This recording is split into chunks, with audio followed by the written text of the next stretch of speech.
Impact Asia. Well, today the BBC Burmese service celebrates its 70th anniversary on September 2nd, 1940. Just as war erupted in the Far East, the BBC launched a dedicated service broadcast from our studios in central London. It was the 19th language service at the time to be launched by the BBC. Since then, it's witnessed and recorded all of the key social and political events, from the imprisonment of Aung San Suu Kyi to military crackdowns. In a moment, we'll assess where Burma sits now as elections loom, but let's look back at 70 years of BBC Burmese.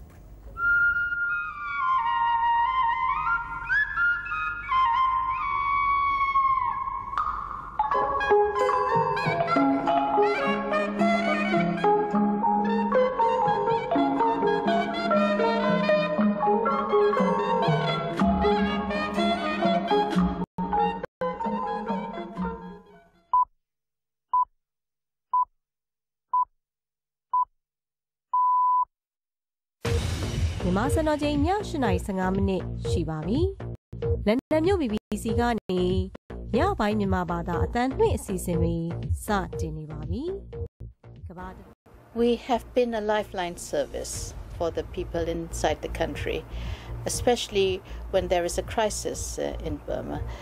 Now, in November, there will be elections, and people would like to know what is happening in the country. And they have to rely heavily on foreign radio stations to get the news.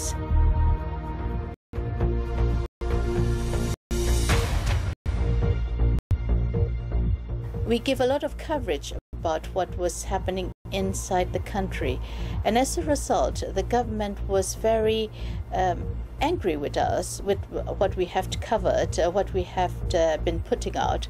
So they accuse us as foreign stooges, assassins, all sorts of names. ပြီးခဲ့တဲ့ဂျွန်လကမှဂျပန်နိုင်ငံဝန်ကြီးချုပ်ဖြစ်လာခဲ့တဲ့ Mr.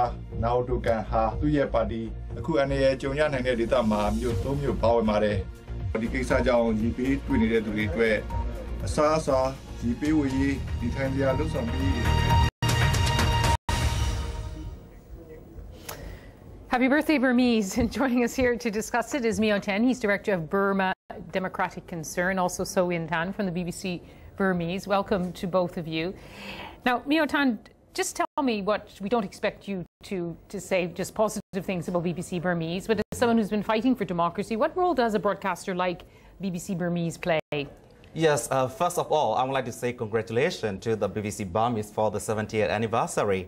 Yes, as the Burmese democratic activists, we mostly rely on the foreign independent media, which is neutral and also the independence, because the military government or the pre-successor of the General Ne Win government, they use the media as a tool for the propaganda. But as for the democratic activists who respect the democratic principle, we agree to disagree, and so we value the neutrality of the media. So for instance, like 1988 mass uprising, what is happening inside Burma, we need to totally rely on the foreign media service like BBC Burmese. And so it plays a very vital role and positive impact on the Burmese political history. And so, and of course, it's 70 years on. I mean, Burma or Myanmar isn't the same as it used to be. It's loosened up just a little. Does the BBC Burmese service have any other services that are doing the same, or are you still the only one on the block? There are other, like the foreign broadcast services like Voice of America, Radio Free Asia, and Norway-based Democratic Voice of Burma. We all are doing our best to give the correct, impartial information to the people inside Burma so that they can judge themselves. And yeah, it must be hard to get. It is quite hard to get accurate and consistent sources of information. From inside, yes, but we try. But in recent years, we see people becoming a bit bolder and then dare to speak to us because they are so desperate to let the outside world know what is happening inside. So recent instances like monks uprising and Nargis cyclone, the worst cyclone natural disaster to have hit Burma, show that people are bold enough to come out and talk and then let their stories be known to the world. Yes, we worked together on Cyclone Nargis together. Elections are coming up. Is this just going to be another SOP, or could something truly about democracy come out of them? With regard to the 2010 election planned by the junta, I would like to say there will be no genuine democratic change from the planned election. Before possibly address the planned election, we would like to go back to the recently adopted constitution, which is adopted and drafted unilaterally by the military regime itself, which took 14 years long to draft that constitution. And also, if we look at the referendum and also the adopting process, they do it unilaterally, even in the midst of the cyclone Nargis disaster.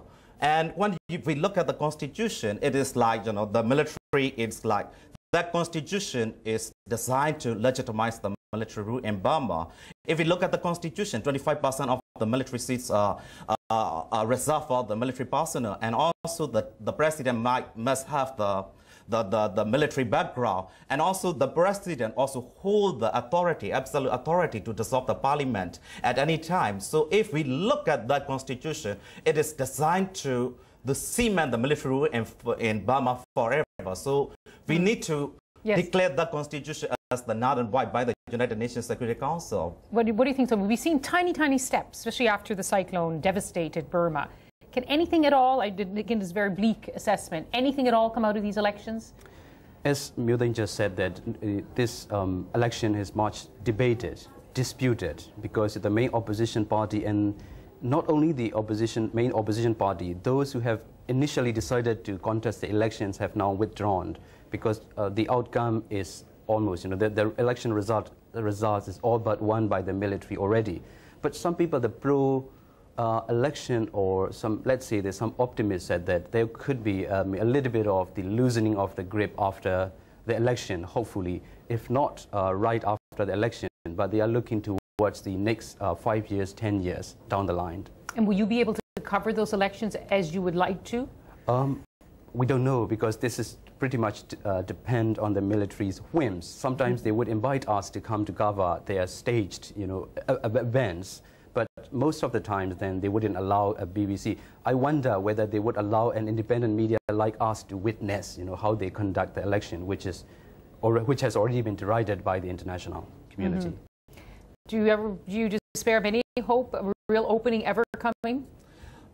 It depends on the both parties. I mean, the Aung San Suu Kyi-led democratic forces as well as the military regimes. That is always, door is open for the national reconciliation. And even recently, Aung San Suu Kyi said that she also hoped for the national reconciliation. And so, if we truly wanted to see the national reconciliation in Burma, and international community also find out the way to facilitate the national reconciliation process as it says. Myo Thein, thank you, thank you very much, and happy birthday to the Burmese service. Thank you very much. You're with Impact Asia from the BBC. We'll have the sport coming up, including 3